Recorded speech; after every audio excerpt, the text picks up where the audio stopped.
बिस्मिल्लाहिर्रहमानिर्रहीम। तो आज मैं आप लोगों के लिए लाई हूँ बहुत ही टेस्टी, बहुत ही मज़ेदार लाहौरी चिकन पुलाव की रेसिपी।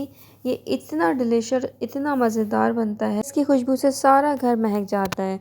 तो इस टेस्टी से पुलाव को एक दफ़ा ज़रूर ट्राई कीजिएगा। आप जिसको भी खिलाएंगे वो आपका दीवाना हो जाएगा। तो वीडियो को बगैर स्किप किए आपने देखना है, क्योंकि मैं टिप्स एंड ट्रिक्स ज़रूर शेयर करूँगी। तो बगैर टाइम वेस्ट किए वीडियो को स्टार्ट करते हैं।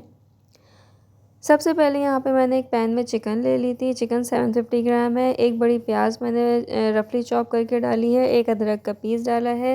ये साबुत गरम मसाले, इसकी सारी डिटेल मैंने यहाँ पे मेंशन कर दी है।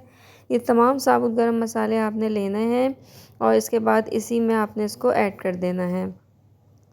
यहाँ हाफ़ टी स्पून हल्दी है और 1 टेबल स्पून जो है वो नमक डाला है मैंने, ये भी ऐड कर देंगे हम। अब यहाँ पर ऐड करूँगी दही।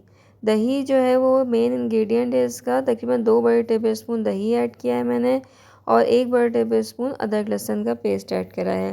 पानी ऐड करूँगी मैं, इतना पानी ऐड किया है जितना ये चिकन इसमें डिप हो जाएगा। अब हम इसको यखनी निकाल बनाएंगे इसकी चिकन की। तो ये इस तरीके से आप यखनी बनाएंगे तो आपको चिकन के अंदर बहुत ही ज़बरदस्त सा फ्लेवर मिलेगा। तो यहाँ यखनी बनाने का ढक के मैं इसको पका लूँगी। दूसरी तरफ पैन में मैंने 1 बड़ा कप ऑयल का लिया है। उसमें एक बड़े साइज़ की प्याज को मैंने बारीक स्लाइस करके ऐड करा है। प्याज को हम यहाँ पे जो है वो फ्राई कर रहे हैं। इतने में 1 टेबल स्पून ज़ीरे का ऐड करा है मैंने। प्याज को हमने जब तक इसको कलर देना है जब तक ये डार्क ब्राउन सा ना हो जाए। डार्क ब्राउन लाना आपने बहुत ज़रूरी कलर है, क्योंकि पुलाव जो डार्क कलर का होता है वो प्याज से ही उसका रंग आता है। 2 मीडियम साइज़ के टमाटर को मैंने पीस लिया था, वो भी मैंने इस स्टेज पे ऐड कर दिए थे। अब यहाँ पे अदरक लहसुन का पेस्ट ऐड कर रही हूँ और 2 हरी मिर्चें मैंने ऐड करी हैं। अब इस मसाले को तेज़ आंच पे इसकी भुनाई करूँगी थोड़ी देर के लिए, ताकि इसका कच्चापन ख़त्म हो जाए।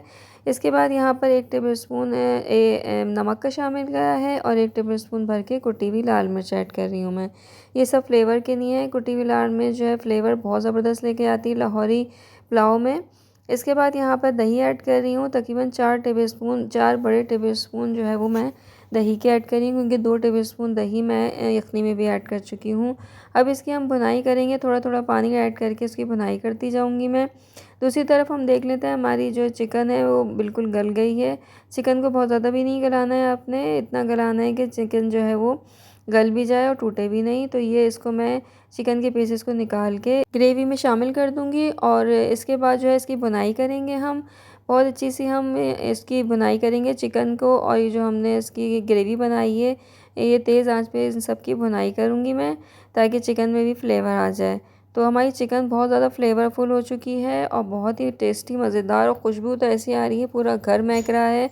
अब यहाँ पे जो है मैं इसको स्टेनर की मदद से यखनी को स्टेन करके इसी में शामिल कर लूँगी और इसके बाद तेज़ आंच पे मैं इसको थोड़ी देर तक कुक करूँगी। यखनी के साथ चिकन को अच्छी तरह से एक बॉयल दे लेंगे। इसके बाद पुदीना, हरा धनिया, हरी मिर्च और लेमन स्लाइस ऐड करूँगी मैं इस स्टेज पर। बहुत ही अच्छा फ्लेवर आता है पुलाव के अंदर इससे, और आपने जो है वो इसी स्टेज पे इसको शामिल करना है। इसके बाद यहाँ पे तकरीबन 2 मिनट के लिए तेज़ आंच पे मैं इसको और पकाऊंगी।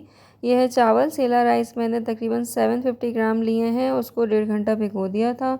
उसके बाद वॉश करके मैंने इसमें ऐड कर दिए हैं। 750 ग्राम ही हमारे पास चिकन थी और 750 ग्राम ही हमारे पास राइस थे। तो दोनों की क्वांटिटी इक्वल लेनी है आपने। और यहाँ पर जो है जितनी यखनी मैंने इसमें डाली थी वो बिल्कुल परफेक्ट यखनी थी। और ज़्यादा पानी ऐड नहीं करूँगी, क्योंकि चावल जो है वो फिर टूट जाते हैं। यहाँ पे नमक चेक किया था, नमक कम था, तो यहाँ पे 1 टेबल स्पून भर के मैं और नमक का ऐड करूँगी। आप अपने मुताबिक नमक को ज़रूर चेक कर लीजिएगा और उसको बैलेंस कर लीजिएगा एंड में। अब मैं इसका कवर कर दूँगी और इसका पानी खुश करने तक पकाऊँगी। यहाँ पे पानी जो है वो तकरीबन ड्राई हो गया। थोड़ा सा पानी इसलिए रखना है क्योंकि जब हम इसको दम देंगे तो दम जो है वो थोड़ा सा पानी ज़रूर होना चाहिए। तो यहाँ दम देने के लिए मैंने तवा नीचे रख दिया है और इसको मैं ढककर लो फ्लेम पे तकरीबन 10 मिनट के लिए मैंने इसको दम दिया है। 10 मिनट के बाद हमारा पुलाव बिल्कुल रेडी है। पूरा किचन महक रहा है, इतना ज़बरदस्त ये पुलाव बन के तैयार हुआ है।